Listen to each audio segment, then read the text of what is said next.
Let's wrap things up with a good old pulse check, Wes. Wes, would you like to go first today, since we are covering hardware for the first time on our pulse check? Sure. You know what? Yeah, I will go first because usually we talk about games, We do. and I just wanted to do something a little different. And I want to talk about a hardware that's not mainstream. It is very niche. It's In the really in the cool. it is yeah, it is it had its place in history, for sure, for sure. But it was the Vectrex console. Which of course has vector graphics, which is hence the name Mhm. Vectrex. Exactly. This The console games, is it was different. It was cool. what year did this come out in? Do you remember? Oh my goodness. No. 1982 in America, 83 in Japan and Europe for the Vectrex. The Vectrex was cool. It was a cool little machine. The games had like an overlay that Hmm. you had to put on the screen. You had your little controller. But yeah, all the games were like a Vectrex style graphics. They Which had I love. they have Star Wars, not Star Wars. They had Star Trek. They have Berserk. Scramble. They had a decent share of games. It was a cool little device. Cool little device. I still have mine. It is complete in the box. Mm. I still have it. I got it. Put it away.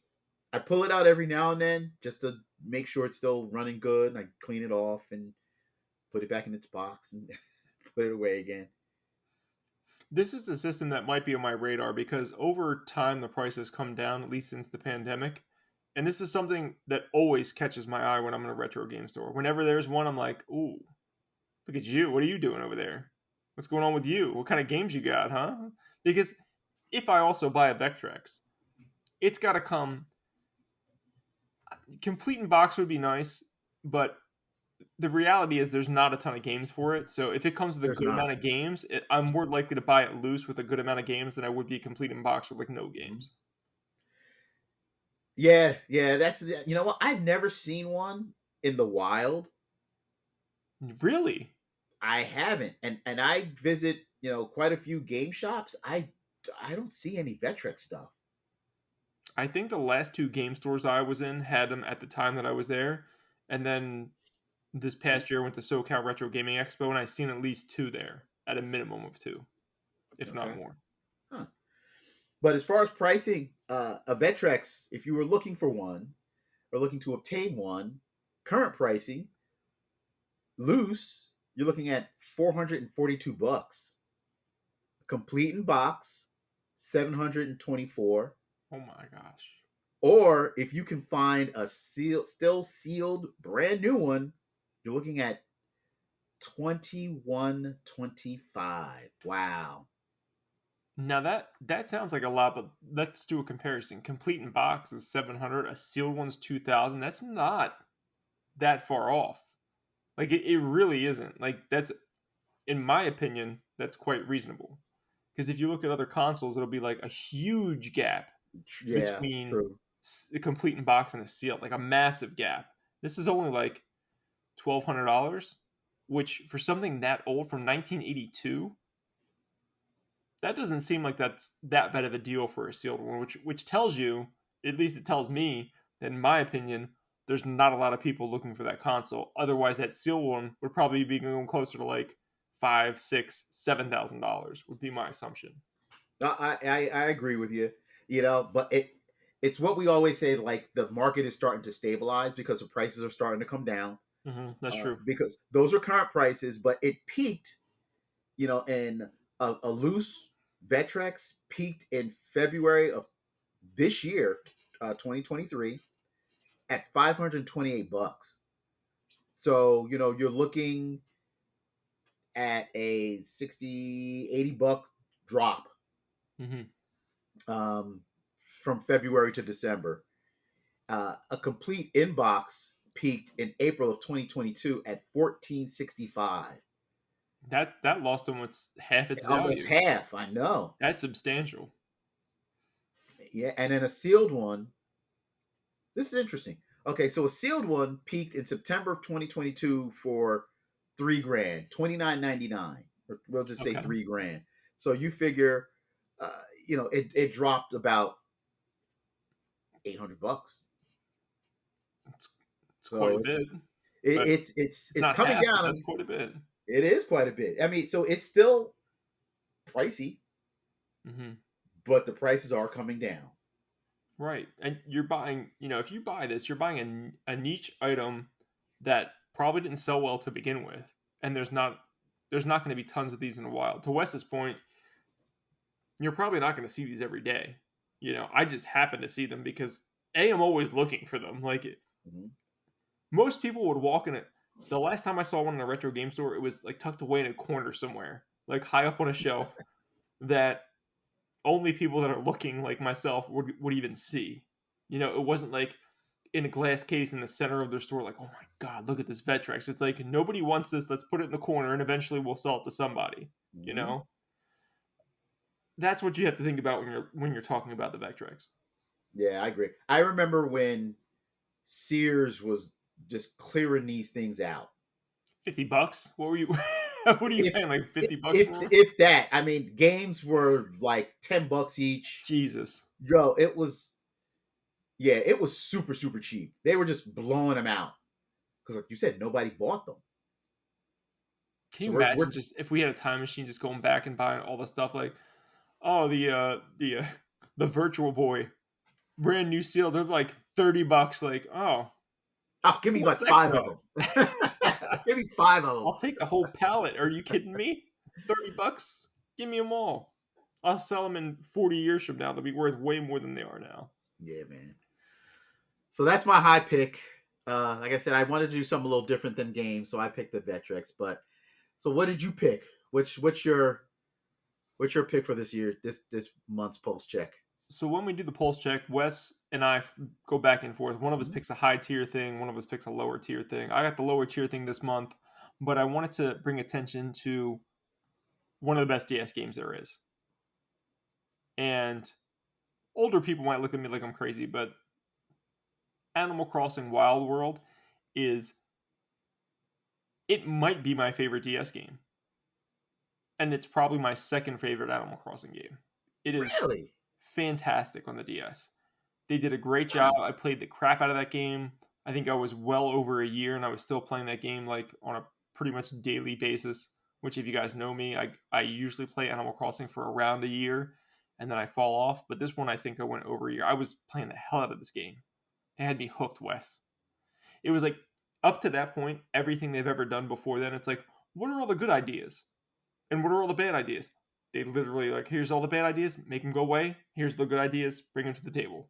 That's all they did, and it was fantastic. Couldn't complain. I just Animal Crossing just doesn't do it for me in any shape or form. But It's people not for love it. everyone. People love it. Love it. How bad is your OCD? It's probably really low. If you got high OCD, this is the game for you. But let's look at the prices real quick. So right now, loose copy, $20, very reasonable. Complete in box, probably even more reasonable, $30. Guess how much this game was when it came out, Wes? For what, Animal Crossing? Probably Uh, 30. I would say like $29.99. Yeah, probably $30. Same today, only not sealed, right? Sealed, you're talking about $90. So went up a little bit for that plastic wrapper. Okay. Okay.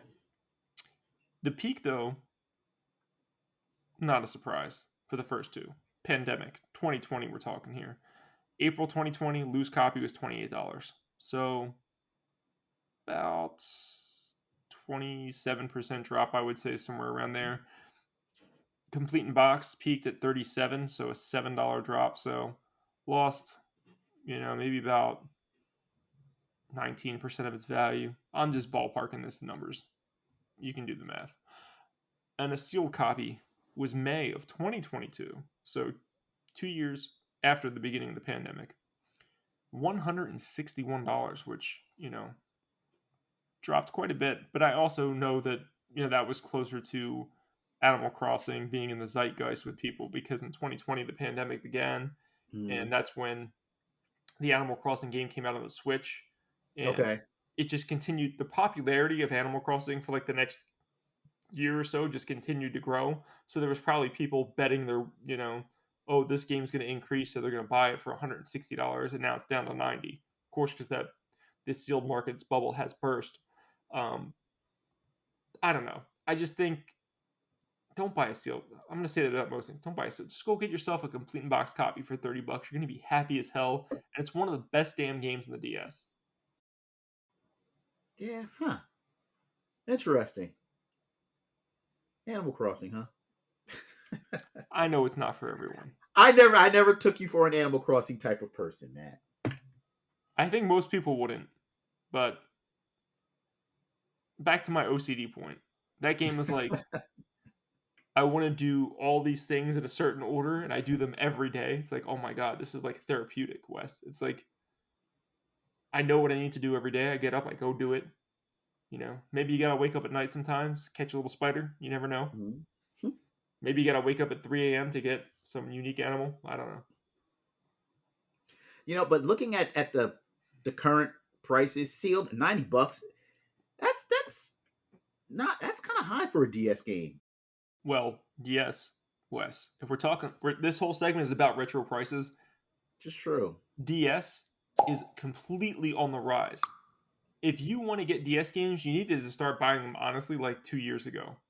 When I went to it's been probably 9 months since I've been to SoCal Retro Gaming Expo. Mm-hmm. Almost all the vendors there, DS was front and center, Wes. Front and center. Really? Yes. Hmm.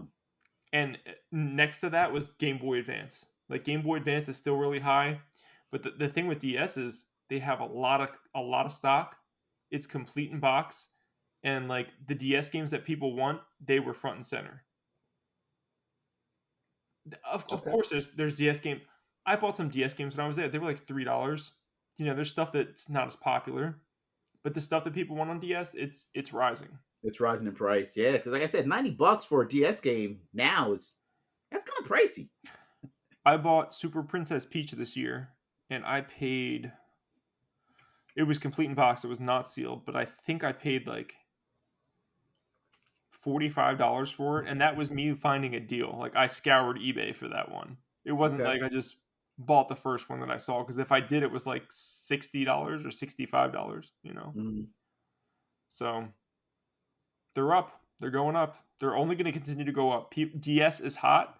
That system is almost 20 years old, which is the magic number. People are going to go back from 20 years ago, and that's what's going to be popular. Those kids have grown up, they have money, Mm-hmm. and they want to relive their childhood. DS is on the rise. Next up, Wii, PS3, 360. Mm-hmm. Go get those now because they're just gonna start going up. I'm telling you. Especially I see it. especially the Wii, man. The Wii's gonna be sneaky, dirty. They sold over 100 million Wii's. Every kid had one. The Mm-hmm. very good games in the Wii are going to be definitely going up in price. Yeah, I still get people coming into the store, looking to buy Wii and 360, and they all say the same thing. It's like, oh man, I had a 360 growing up, and I loved it, or I had a Wii, in my house, and I loved it. So they're definitely going for the nostalgia factor. So I could see the prices starting to rise because it's going to be more of a demand. Because like you said, they want to relive their memories. So that's what they're going to gravitate to, which is going to drive the prices back up. So Exactly. Now, I don't think these prices are going to go through the roof, but all no, I'm saying is if you have sought after titles on those systems, those prices are going to rise. All right, guys, thank you so much for joining us today. This has been the Nerd Enthusiast Gaming Podcast. With me, as always, was my good friend Wes. Wes, where can people follow you? again, if you're ever in the South Jersey area, you can catch me at Level Up Entertainment at the Hamilton Mall, Mays Landing. I'm Matt. You guys can follow me at from NJ2CA over on Twitter or X or whatever you'd like to call it. Please follow the company. It's at Nerd Enthusiast on all social media platforms. Please subscribe to us on YouTube. Please consider supporting us over on Patreon. As little as $1 a month goes a long way for us, and we truly appreciate your support. Thank you very much. And until next time, you all take care. Have a good one, guys.